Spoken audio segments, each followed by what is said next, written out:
మన ఇంట్లో ఉన్న సాఫ్ట్ టచ్ లేదా కంఫర్ట్ బాటిల్‌తో 2 ఐడియాస్ అండి. చాలా చాలా యూజ్ అవుతుంది ప్రతి ఒక్కరికి అండ్ ప్రతిరోజు. ఈ విధంగా నేను ఒక సాఫ్ట్ టచ్ బాటిల్ తీసుకున్నానండి. పైనైతే పేపర్ అయితే రిమూవ్ చేసుకుంటున్నాను. రిమూవ్ చేసుకున్న తర్వాత నేను ఒక రూ. 10 కాయిన్ తీసుకుంటున్నాను. పెద్ద సైజ్ అనేది. లేదంటే మీరు బాటిల్ తీసుకోవడం అంటే బాటిల్ క్యాప్ కూడా ఈ విధంగా తీసుకోవచ్చు. పైనైతే చూడండి మిడిల్ అయితే అలాగని పైన కాకుండా మిడిల్ ఈ విధంగా పెట్టుకుంటున్నాను. కాయిన్ అయితే ఇప్పుడు చుట్టూరా లైన్స్ అయితే వేసుకోవాలి. ఆ కాయిన్ అనేది ఎలా ఉందో అలా ఈ విధంగా వేసుకున్నట్లయితే చాలా ఈజీగా ఉంటుంది మనకు డ్రాయింగ్ వేసుకోవడానికి. వేసుకున్న తర్వాత చూడండి అటు ఇటు ఈ విధంగా ఇయర్స్ అయితే వేసుకుంటున్నాను. బన్నీ షేప్‌లో అయితే వేసుకుంటున్నానండి. ఇక్కడ నేను డ్రాయింగ్ అనేది మీకు నచ్చిన షేప్ అన్నమాట. ఈ విధంగా వేసుకోవాలి. పైనైతే చూడండి ఈ విధంగా ఇయర్స్ అయితే వేసుకుంటున్నాను. షేప్ అయితే ఇచ్చుకుంటున్నాను. ఒకలాగా పెద్ద సైజ్ ఇయర్స్ అయితే వేసుకుంటున్నాను. చూడండి అటు ఇటు సైజ్ సమానంగా వేసుకోవాలి. చూడడానికి కూడా చాలా బాగుంటుంది. అండ్ మిడిల్‌లో కూడా చూడండి ఈ విధంగా వేసుకుంటున్నాను. ఇయర్స్ మధ్యలో ఈ విధంగా వేసుకున్నట్లయితే చాలా చక్కగా డ్రాయింగ్ అయితే మనకు కుదురుతుందన్నమాట. పైనైతే ఐబ్రోస్ వేసుకుంటున్నాను. ఇక్కడ నేను ఒక బన్నీ షేప్‌లో వేసుకుంటున్నానండి. ఇక్కడ కావాలంటే మీరు క్యాట్ షేప్‌లో కూడా వేసుకోవచ్చు. వేసుకున్న తర్వాత చూడండి లైన్స్ అయితే స్లాంటింగ్ లాగా ఈ విధంగా వేసుకుంటున్నాను చివర్లో. వేసుకున్న తర్వాత చుట్టూ ఉన్న లైన్స్ అయితే సరి సమానంగా వేసుకోవాలి. ఇలా రౌండ్ షేప్‌లో ఇలా తీసుకున్నట్లయితే చాలా ఈజీగా ఉంటుంది.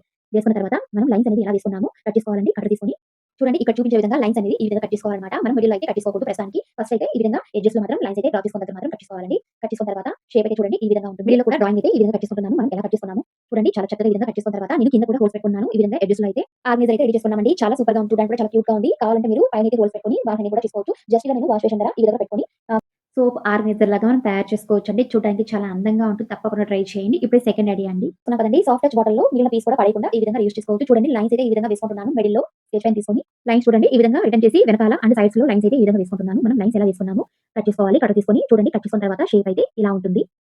దీనైతే మల్టీ పర్పస్‌గా మనం యూజ్ చేసుకోవచ్చండి. చూడడానికి బ్లాక్ బాడీలో ఉంది కదా! చూడడానికి చాలా చాలా బాగుంది. పైనైతే హోల్స్ పెట్టుకున్నాను హ్యాంగింగ్ చేసుకోవడానికి. ఈ విధంగా ఫ్లవర్స్ అని మనం హ్యాంగింగ్ చేసుకోవడానికి చాలా అందంగా కనిపిస్తుంది. అంతే కాకుండా ఫోన్ హోల్డర్‌గా కూడా మనం దీన్ని వాడుకోవచ్చండి. ఎలా ఉందో ఐడియాస్ అనేవి కామెంట్ చేయండి. Please like and subscribe and share చేసేయండి.